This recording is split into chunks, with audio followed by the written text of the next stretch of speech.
आज है 18 अक्टूबर 2024 दिन शुक्रवार। Welcome back to clean news UP. चलिए देखते हैं उत्तर प्रदेश की 25 फटाफट बड़ी खबरों को। डीएलएड में दाखिला लेने की तारीख फिर बढ़ी। डिप्लोमा इन एलिमेंट्री एजुकेशन प्रशिक्षण सत्र 2024 के लिए आवेदन की तिथि को फिर से बढ़ा दिया गया। अब छात्र 22 अक्टूबर तक डीएलएड के लिए आवेदन कर सकते हैं। इसके बाद 23 अक्टूबर तक आवेदन शुल्क जमा करने की अंतिम तिथि होगी। ये जानकारी जिला शिक्षा और प्रशिक्षण संस्थान के प्राचार्य राज सिंह यादव ने दी।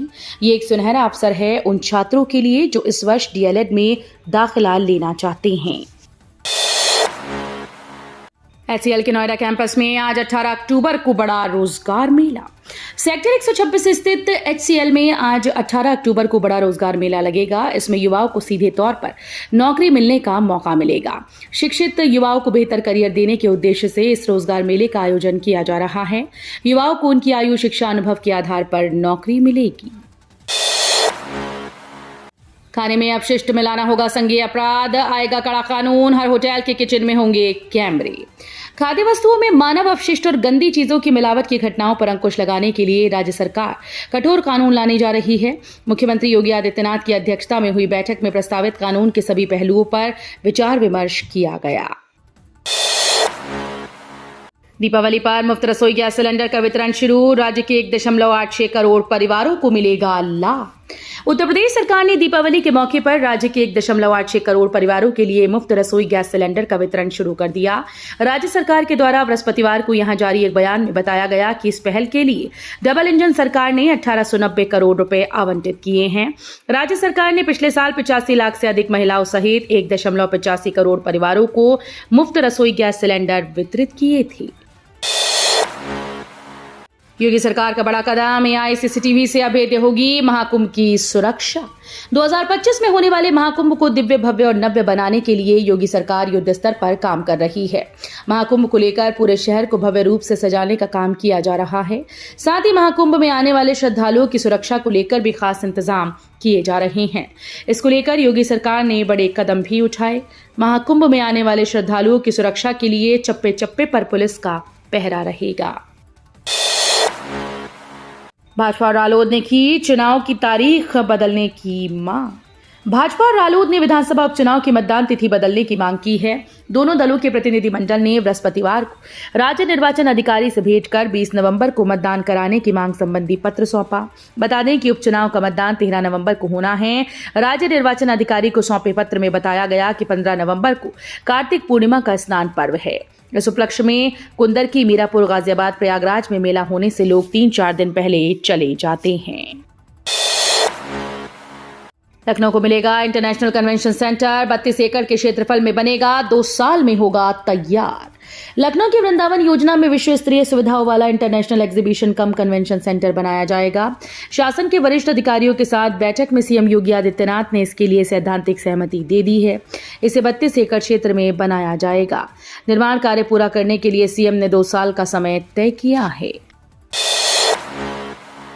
सनातन धर्म की रक्षा के लिए जारी रहेगा धर्म युद्ध। काशी में बोले महंत राजू दास, शंकरपुरी से मिले। अन्नपूर्णा मंदिर के महंत शंकरपुरी ने कहा कि सनातन धर्म की रक्षा के लिए धर्म युद्ध जारी रहेगा। धर्म रक्षकों की मदद के लिए अन्नपूर्णा मंदिर व मठ हमेशा तत्पर है। श्रद्धा भक्ति में किसी भी तरह का कोई समझौता स्वीकार नहीं किया जाएगा। सनातन धर्म में आई विकृतियों को दूर करने के लिए हर प्रयास किया जाएगा। यूपी के शहर में 1,500 करोड़ की लागत से बनेगी रिंग रोड। गोंडा सांसद केंद्रीय राज्य मंत्री कीर्तिवर्धन सिंह ने दिशा की बैठक में कहा कि सरकार की जन कल्याणकारी योजनाओं का लाभ जन जन को मिलना चाहिए। बैठक में सभी सदस्यों की सहमति से गोंडा में बाईपास बनने की मंजूरी मिल गई। बाईपास बन जाने के बाद शहरवासियों को जाम से छुटकारा मिलने की उम्मीद है। वहीं भारी वाहन बाहर से ही निकल जाएंगी। यूपी को मिलेगा सबसे बड़ा एक्सप्रेसवे। 3 राज्यों के बीच होगा सुपरफास्ट सफर। गोरखपुर सिलीगुड़ी एक्सप्रेसवे के निर्माण से इन दोनों शहरों की दूरी करीब 600 किलोमीटर कम हो जाएगी। यात्रा का समय 15 घंटे से घटकर केवल 9 घंटे रह जाएगा। साल 2028 तक इस एक्सप्रेसवे को पूरा करने का लक्ष्य रखा गया है। 3 राज्यों से गुजरने वाले गोरखपुर सिलीगुड़ी एक्सप्रेसवे की लंबाई 519 किलोमीटर है। इसका फायदा यूपी के 3 जिलों गोरखपुर, कुशीनगर और देवरिया को मिलेगा। बहराइच हिंसा मामले में 5 आरोपी गिरफ्तार, 2 का एनकाउंटर। बहराइच हिंसा मामले में 2 आरोपियों सरफराज और तालिब का पुलिस ने एनकाउंटर कर दिया है। इसके बाद 5 नामजद आरोपियों को गिरफ्तार किया गया। वहीं मामले को लेकर लखनऊ पुलिस मुख्यालय में बैठक हो रही है, जिसमें डीजीपी और एडीजी कानून और अन्य पुलिस अधिकारी शामिल हैं। मामले के पल-पल की जानकारी सीएम योगी को दी जा रही है। यूपी में एनकाउंटर नहीं, हत्या हो रही। बहराइच हिंसा मामले पर अखिलेश ने योगी सरकार को घेरा। बहराइच एनकाउंटर पर अखिलेश यादव ने कहा कि एनकाउंटर से सरकार नाकामी छिपा रही है। डराने के लिए एनकाउंटर किया जा रहा है। एनकाउंटर नहीं, ये हत्याएं हो रही हैं। सरकार बांटो और राज करो की नीति अपना रही है। सरकार भेदभाव के साथ काम कर रही है। घटना को रोका जा सकता था। बहराइच हिंसा पर असदुद्दीन ओवैसी का पहला रिएक्शन। बहराइच हिंसा पर एआईएमआईएम नेता असदुद्दीन ओवैसी ने रिएक्शन दिया है। उन्होंने एक्स पर लिखा कि बहराइच हिंसा के आरोपियों का पुलिस से एनकाउंटर का सच जानना मुश्किल नहीं है। योगी की ठोक देंगे नीति के बारे में सब जानते हैं। अगर पुलिस के पास इतना सबूत होता तो आरोपियों को कानूनी सजा दिलाने की कोशिश होती। चुनाव से पहले दंगे फसाद कराती है बीजेपी। बहराइच हिंसा पर संजय सिंह का हमला। आम आदमी पार्टी के यूपी प्रभारी संजय सिंह ने भाजपा पर आरोप लगाया है कि ये पार्टी चुनाव से पूर्व नफरत फैलाती है और दंगे फसाद कराती है। प्रधानमंत्री से लेकर यूपी के मुख्यमंत्री तक डबल इंजन की सरकार का दंभ भरते हैं और कानून व्यवस्था की दुहाई देते हैं, लेकिन बहराइच और देवरिया में क्या हुआ ये किसी से छुपा नहीं है। पीएम मोदी वाराणसी को देंगे सौगात। 20 अक्टूबर को खास कार्यक्रम। पीएम मोदी दीपावली से पहले वाराणसी में 3254.03 करोड़ की परियोजनाओं का लोकार्पण और शिलान्यास करेंगे। 20 अक्टूबर को पीएम सिगरा स्टेडियम और नमो घाट समेत 15 परियोजनाओं का लोकार्पण करेंगे। इसके अलावा एयरपोर्ट समेत 2 परियोजनाओं का शिलान्यास करेंगे। सिगरा स्टेडियम में मंच तैयार किया जा रहा है। आज सुरक्षा व्यवस्था संभालने एसपीजी पहुंच गई है। सुप्रीम कोर्ट का बड़ा फैसला। सुप्रीम कोर्ट ने एक बड़े फैसले में गुरुवार को नागरिकता अधिनियम की धारा 6A की वैधता बरकरार रखी। इसे 1985 में असम समझौते के बाद पेश किया गया था, जो मार्च 1971 से पहले भारत में प्रवेश करने वाले बांग्लादेशी प्रवासियों को भारतीय नागरिकता देने से रोकती थी। यूपी के जिले में बिजली बिल में मिलेगी बम्पर छूट। योगी सरकार के फैसले से लोगों को होगा फायदा। प्रदेश की योगी सरकार के निर्णय से जिले के 3.5 लाख से ज्यादा विद्युत उपभोक्ता लाभान्वित होंगे। उनके बिजली बिल की आधे से अधिक धनराशि सरकार जमा करेगी। इससे गरीबी रेखा से नीचे जीवन यापन करने वाले अंत्योदय व पात्र गृहस्थी राशन कार्ड धारकों को बड़ी राहत मिलेगी। यद्यपि अभी उत्तर प्रदेश पावर कॉर्पोरेशन के अधिकारियों तक सरकार का आदेश नहीं पहुंचा है। एलयू में एलयूसीओडी ने डुअल डिग्री व्यवस्था शुरू की। रेगुलर संग ऑनलाइन कोर्स भी कर सकेंगे। लखनऊ विश्वविद्यालय से अब एक साथ डुअल डिग्री हासिल कर पाएंगे। कोई भी विद्यार्थी रेगुलर के साथ ऑनलाइन भी पढ़ाई कर पाएगा। इसके लिए Lucknow university centre for online and distance education की ओर से सूचना जारी की गई। एलयू में एलयूसीओडी के तहत शैक्षिक सत्र 2024-25 के लिए ऑनलाइन पाठ्यक्रमों की प्रवेश प्रक्रिया जारी है। आयोग को 5300 लेखपाल भर्ती का प्रस्ताव संभव। आरक्षण नियमों में होगा ये। उत्तर प्रदेश राजस्व परिषद लेखपाल भर्ती में दिव्यांगजन की 3 उपश्रेणियों को और शामिल करने जा रहा है। एक हाथ एक पैर से लाचार और बौनापन वाले अभ्यर्थियों को भर्तियों में आरक्षण दिया जाएगा। राजस्व परिषद ने शासन को इस संबंध में प्रस्ताव भेज दिया है। 1 नवंबर से बदल जाएगा रेलवे से जुड़ा ये नियम। करोड़ों यात्रियों को होगा फायदा। रेल यात्रियों के लिए अच्छी खबर है। रेलवे ने वेटिंग टिकट के नियम में बदलाव किया है। अब आप 120 दिन के बजाय 60 दिन पहले टिकट बुक करा सकते हैं।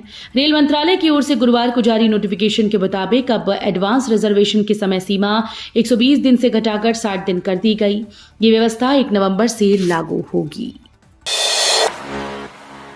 नोएडा की आरजी रेजिडेंसी में 25 फीट का लगा बैनर। आवासीय परियोजनाओं की लंबित समस्याओं की कड़ी में एक और मामला सामने आया। सेक्टर 120 में स्थित आरजी रेजिडेंसी सोसाइटी में पैसे देने के बावजूद मूलभूत सुविधाओं के लिए दर दर भटक रही हैं। निवासियों ने अपनी 8 सालों से लंबित मांगों को लेकर बिल्डर के खिलाफ 25 फीट का विशाल बैनर लगाया है, जिसमें बिल्डर की कथित लापरवाही को उजागर किया गया। निवासियों ने कहा कि हमारे बिल्डर से सावधान रहें। योगी सरकार ने किसानों को दी बड़ी राहत। अब कृषि यंत्रों पर मिलेगा 1 लाख रुपए से अधिक का अनुदान। राज्य सरकार ने किसानों को कृषि यंत्रों की खरीदारी पर काफी राहत दी। किसी भी प्रकार की धांधली रोकने के लिए सभी कार्य ऑनलाइन किए जाएंगे। कृषि यंत्रीकरण की विभिन्न योजनाओं के तहत यंत्रों के आवेदन के लिए बुकिंग 9 अक्टूबर से आरंभ कर दी गई। ये कार्य 23 अक्टूबर की रात 12 बजे तक किया जाएगा। अन्नदाता अपनी बुकिंग के लिए विभागीय पोर्टल पर यंत्र पर अनुदान के लिए टोकन निकाले लिंक पर क्लिक कर ऑनलाइन आवेदन कर सकते हैं।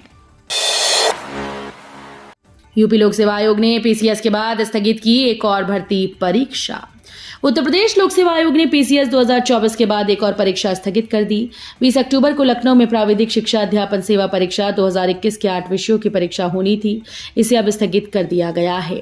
आयोग के उप सचिव विनोद कुमार गौड़ के अनुसार 19 जून 2024 के शासनादेश के बिंदु 7.1 के प्राविधानिक आलोक में उत्तर प्रदेश लोक सेवा आयोग अधिनियम 1985 में संशोधन के मद्देनजर आधिकारिक स्थिति में परीक्षा स्थगित की जाती है। ग्रेटर नोएडा वेस्ट की सड़कों पर जल्द खत्म होंगे गड्ढे, जाम से मिलेगी राहत। ग्रेटर नोएडा प्राधिकरण के सीईओ एनजी रवि कुमार ने परियोजना विभाग को जल्द से जल्द ट्रैफिक जाम से प्रभावित सभी स्थानों का अध्ययन कर आवश्यक सुधार कार्यों के प्रस्ताव तैयार करने के निर्देश दिए। इसके साथ ही उन्होंने सभी संबंधित विभागों को यह सुनिश्चित करने को कहा कि सड़कों पर गड्ढों को भरने और चौड़ीकरण के कार्य जल्द से जल्द पूरे हों ताकि लोगों को सुगम यातायात का अनुभव मिल सके। सपा कांग्रेस में बन गई बात। यूपी उपचुनाव में कांग्रेस को ये 2 सीटें देने को तैयार। यूपी उपचुनाव को लेकर सपा और कांग्रेस में सीटों का बंटवारा हो गया है। सूत्रों के मुताबिक 10 सीटों में होने वाले चुनाव में सपा कांग्रेस को 2 सीटें दे सकती है। माना जा रहा है कि श्रीनगर में राहुल गांधी और अखिलेश यादव के बीच सीटों को लेकर बंटवारा हो गया है। सपा कांग्रेस को 2 सीटें गाजियाबाद और खैर दे सकती है। गाजियाबाद सीट सपा देने को तैयार है, जबकि खैर पर 1-2 दिन में अंतिम निर्णय लिए जाने की संभावना है। तो ये थी आज की 25 फटाफट बड़ी खबरें। अगर आपको न्यूज पसंद आई हो तो वीडियो को लाइक और शेयर जरूर करें। धन्यवाद।